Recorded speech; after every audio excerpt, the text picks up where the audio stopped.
more parents are turning to consultants and pricey coaches to help get their kids an athletic scholarship when it comes time for college. How does it all work? Heidi Mitchell's right here on Lunch Break to tell us about this sort of new burgeoning cottage industry. Exactly.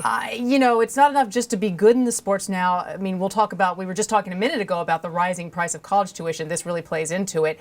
But, you know, you've got to go out and hire somebody. Tell us about these places, how much they charge, and what do they actually do for your kid? So there is an industry that has cropped up that sort of specializes in helping kids. It's kind of social networking for athletes and coaches. So they create a venue for them to kind of engage. And there's a lot of rules that the NCAA, the Collegiate Athletic Association, has in place that disallows students from engaging with coaches and vice versa. So this kind of gives them an ability to say, here I am, I'm this sparkling lacrosse star out in Tennessee that you maybe won't know of because I'm not nationally ranked. And it does help them to put them in front of the face of these coaches at schools. So what are some of the websites where you're basically seeing, you know, kids have their performances up on these sites, coaches will sometimes check in on the sites? What are some names we should look for? The two biggest ones that are in the piece are berecruited.com, which has, I think, it's like $60 a month. It's very inexpensive. Right. I think it's not a huge investment of time. And then there's NCSA, which is a huge one. Something like 2 million people are on it. And they have a program for $300 that gets you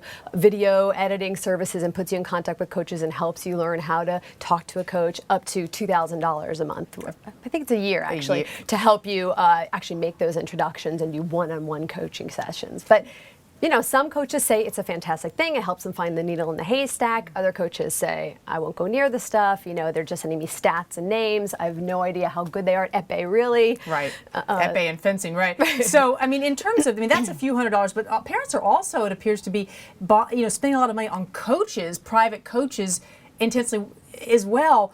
You know, is the drive behind this, like we were saying earlier, just that, how do you even think about paying for school these days?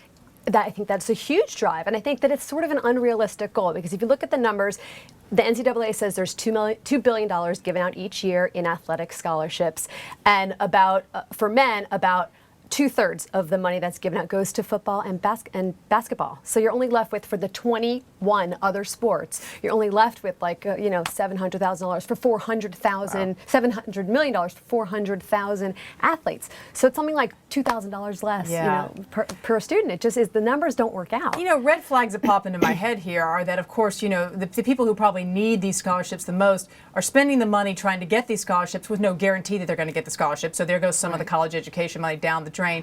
Second of all, as you said, some of these coaches just say, I'm not even going to look into this. I mean, how much difference does it really give your kid? I mean, if you're a good athlete, a really good one, aren't you going to get noticed anyway? It depends really on the sport. If you're in a team sport, your team may do really well, but you may not stand out specifically. So I think it can be helpful on an emerging team sport like sand volleyball or equestrian for girls, or maybe not equestrian because they're individually ranked. Individually ranked student athletes, they have an easier time because they can go to national competitions and they get seeds and everything like that, like tennis. And then a coach could just go to the event and know that look online and know that these girls or boys have won these competitions. But if you're in a team sport, especially an emerging one, it might be harder. Also, on the flip side, you may not even know that St. John's has an amazing fencing program. So these programs, these online recruiters may help you learn about a university that's not the Ivy Leagues, who can't give money anyway. Yeah, that's a good point. and obviously some of the people you talked to, they found it worked. I mean, they don't know whether it was a coaching or whether they would have done anyway, but they did get into some big name schools and got scholarships. So read more about that in the Personal Journal section tomorrow. Heidi, thanks for giving us a preview.